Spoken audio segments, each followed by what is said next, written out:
भगवान विष्णु को प्रसन्न करने के लिए करें यह व्रत।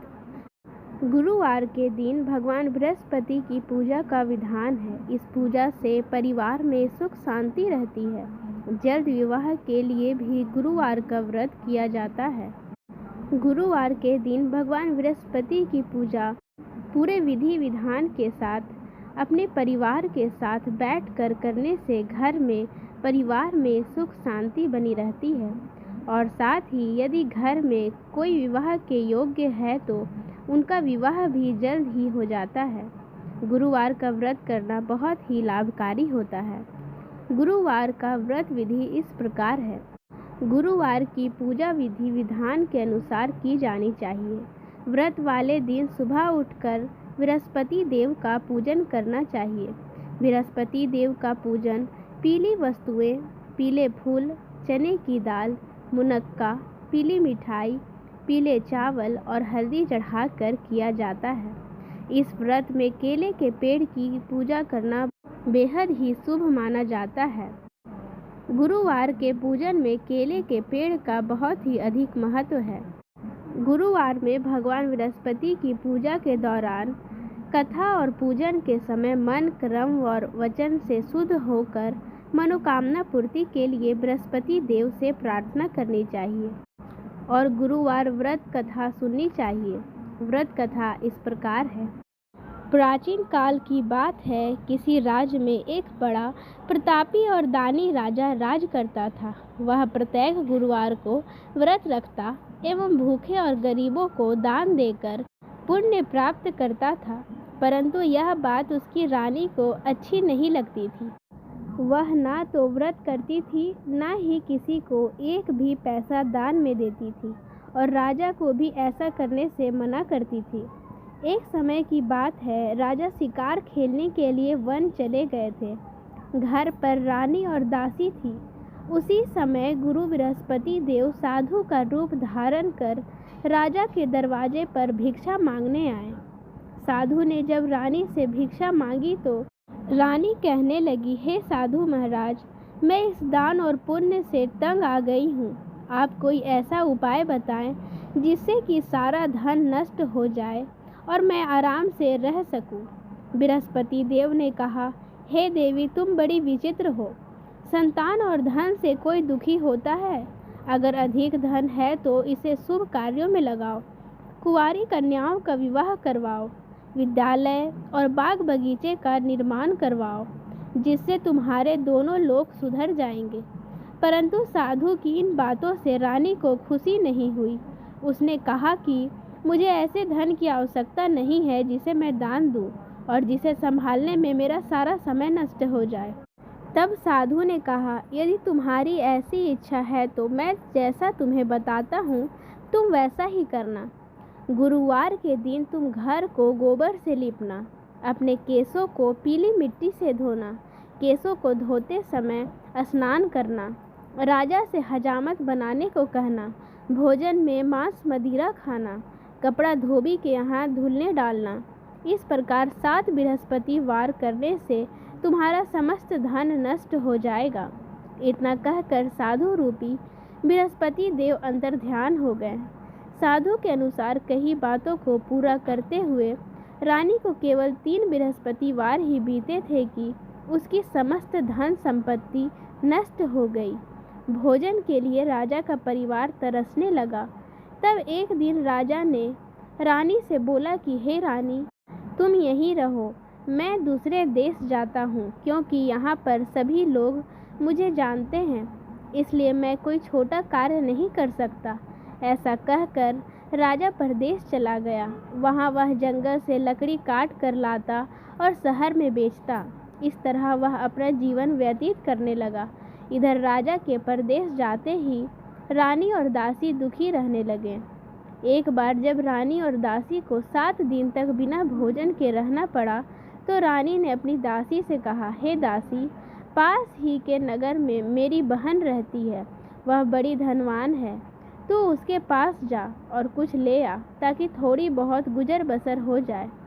दासी रानी की बहन के पास गई। उस दिन गुरुवार था और रानी की बहन उस समय बृहस्पतिवार व्रत की कथा सुन रही थी। दासी ने रानी की बहन को अपनी रानी का संदेश दिया, लेकिन रानी की बड़ी बहन कोई उत्तर नहीं दी। जब दासी को रानी की बहन से कोई उत्तर नहीं मिला तो वह बहुत दुखी हुई और उसे क्रोध भी आया। दासी ने वापस आकर रानी को सारी बात बता दी। इन सभी बातों को सुनकर रानी ने अपने भाग्य को कोसा। उधर रानी की बहन ने सोचा कि मेरी बहन की दासी आई थी, परंतु मैं उससे नहीं मिल पाई, इससे वह बहुत दुखी हुई होगी। कथा सुनकर और पूजन समाप्त करके वह अपनी बहन के घर आई और कहने लगी, हे बहन, मैं बृहस्पतिवार का व्रत कर रही थी। तुम्हारी दासी मेरे पास आई थी, परंतु जब तक कथा होती है तब तक पूजा से ना तो उठा जाता है और ना ही कुछ कहा जाता है। इस कारण मैं तुम्हारी दासी से नहीं मिल पाई। इन सब बातों को कहने के बाद रानी ने अपनी बहन से कहा, बहन, तुमसे क्या छिपाऊं, हमारे घर में खाने तक को अनाज नहीं है। ऐसा कहते कहते रानी की आंखें भर आई।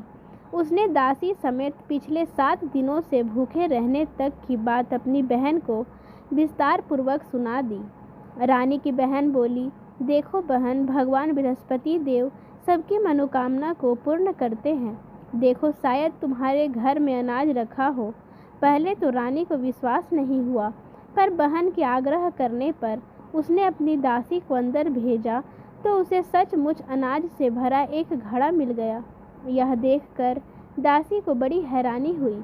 दासी रानी से कहने लगी, हे रानी, जब हमको भोजन नहीं मिलता तो हम व्रत ही तो करते थे, इसलिए क्यों ना इससे व्रत और कथा की विधि पूछ ली जाए ताकि हम भी व्रत कर सकें।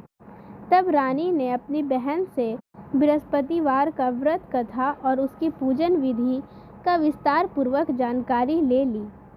उसकी बहन ने बताया, बृहस्पतिवार के व्रत में चने की दाल और मुनक्का से विष्णु भगवान का केले की जड़ में पूजन करना चाहिए तथा दीपक जलाना चाहिए।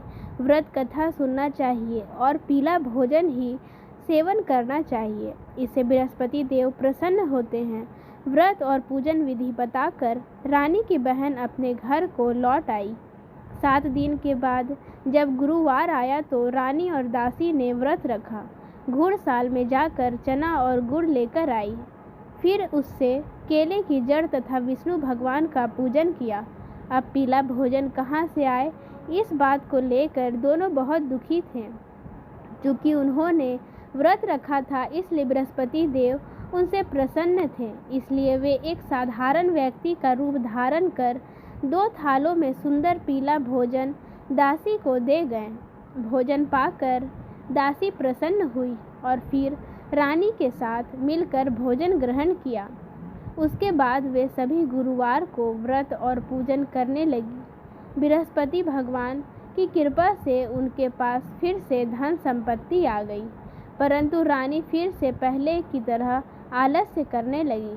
तब दासी बोली, देखो रानी, तुम पहले भी इस प्रकार आलस्य करती थी। तुम्हें धन रखने में कष्ट होता था, इस कारण सभी धन नष्ट हो गए, और अब जब भगवान बृहस्पति की कृपा से धन मिला है तो तुम्हें फिर से आलस्य नहीं करना चाहिए। रानी को समझाते हुए दासी कहती है कि बड़ी मुसीबतों के बाद हमने यह धन पाया है, इसलिए हमें दान पुण्य करना चाहिए, भूखे मनुष्यों को भोजन कराना चाहिए और धन को शुभ कार्यों में खर्च करना चाहिए, जिससे तुम्हारे कुल का यश बढ़ेगा, स्वर्ग की प्राप्ति होगी और पितृ प्रसन्न होंगे। दासी की बात मानकर रानी अपना धन शुभ कार्यों में खर्च करने लगी, जिससे पूरे नगर में उसका यश फैलने लगा। बृहस्पतिवार व्रत कथा के बाद श्रद्धा के साथ आरती करनी चाहिए। इसके बाद प्रसाद बांटकर उसे ग्रहण करना चाहिए। इस प्रकार बृहस्पति देव के इस कथा को जो कोई सुनता या कहता है, उसे किसी भी प्रकार की कोई कमी नहीं होती और भगवान विष्णु की विशेष कृपा होती है। जय श्री हरि।